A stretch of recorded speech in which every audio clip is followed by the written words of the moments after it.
Hello everyone, welcome to Rough Cut. I'm Austin. I'm Hodge. And I'm Chris. Today we're talking about prestige films, namely the Best Picture nominees.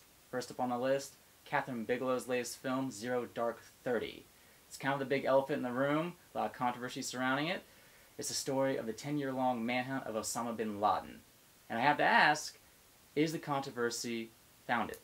I think a lot of the political bias, or a lot of the controversy associated with the film is a little blown out of proportion. Being as interested in the topic as I am, I think if you look at how it portrayed the people, the characters, people doing the torture, the acts of torture itself, the involvement of elected officials, the involvement of the United States in other countries, I thought it was pretty clear and noticeable to me. The movie went significantly out of its way to not paint the actions in the film with a particular political bias. You can argue that in and of itself is a political bias, but I think the idea that the movie has some sort of slant one way or the other about our actions involving torture is blown out of proportion, and just the development of people seeing what they want to see in the movie. Yeah, I definitely agree that, I think there's a lot of controversy that's maybe unwarranted. I really do think that it was, a little bit overblown in terms of the torture scenes. There was probably it's probably a lot worse in reality than what was depicted in the movie.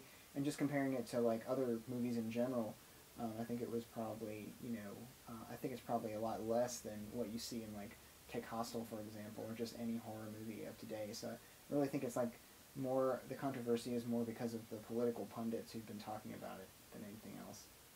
A lot of these prestige films, the Best Picture nominees, are all stretching near the 3-hour mark.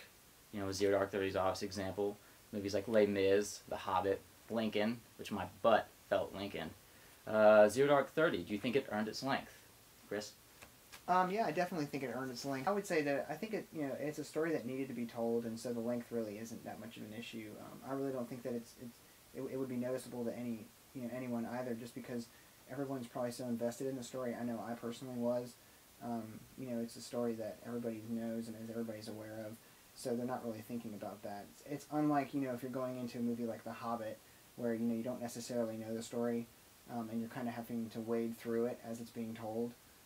This is something that everybody kind of knows the outcome. You're just waiting to see how it's going to unfold on the screen, and you're pretty much, just involved the whole time.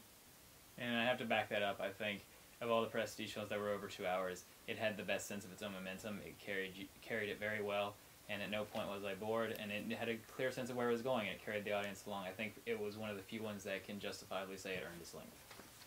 Aside from being nominated for Best Picture, Zero Dark 30 has been nominated for a host of other awards. I'm curious, what do you think? How do you think it stacks up against the other nominees? I think it's convenient that it was left out for Best Director. I think it was noticeably a better effort than The Hurt Locker was. So.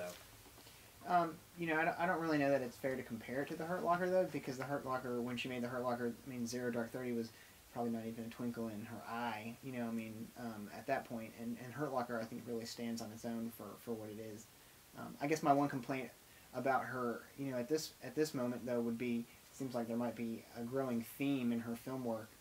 Ever since Strange Days, everything seems to kind of have, a similar theme. I saw this underlying tone of America is bullies. Here we are, like, we're picking up these people, they're torturing them, they're not listening to anything they say, they're not allowed. Well, there's obviously that whole imprisonment thing, but also even with the other countries, we drop in, we kill him. We have to do it before the other countries' military the United States has to do it before the other military gets there. It indirectly shows like the United States kind of just does what it wants, and that affected me a little bit. And then the movie is also a strong portrayal of people just do their jobs. Like, you had people who, like the torture, you saw that they had to gradually adjust to it. Like, the main character had a difficult time adapting to it at first, and even the person who instructed her ended up having difficulty dealing with it for a long period of time. Like, and even even with the SEALs at the end, you saw like these are just a bunch of people doing their work despite the the situation.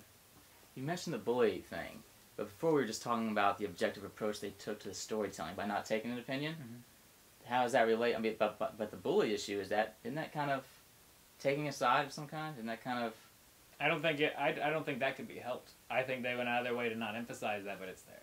Okay. You know, I would actually argue though that maybe they weren't trying to paint us as bullies. I mean, if you look at one of the scenes with the main interrogator, who was the meanest, like in the first 30 minutes, he has this very like kind of moment where he's really devastated because like these monkeys that he's grown fond of are no longer there. They've been killed, and he's really sensitive to that. I mean, so I think they try to paint kind of both sides for the characters. So I don't know that I would agree that they wholeheartedly were trying to paint Americans as bullies. I mean, about that, I don't think they were trying to paint us as bullies. I know they weren't trying to paint the characters as bullies. I think for me, it was just the underlying tone of the United States as a bully was something I got out of that movie, and and it was despite of it. You could tell like none of the characters in this movie wanted to do some of the horrible things they had to do, but they wanted to get their job done, and they had to get their job done, and you can see that through most of the characters in the movie.